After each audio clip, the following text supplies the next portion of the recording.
Welcome to Butterfly World. Exploring a magical place with Eva. Did you know some butterflies can see colors that humans can't? Butterflies love nectar-rich flowers like lavender and marigold.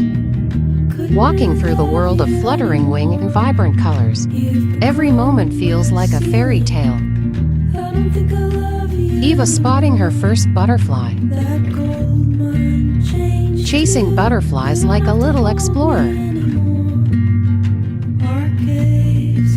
Eva's favorite butterfly, the blue moth, looks magical. Look at these colorful lorikeets. Feeding them was so much fun.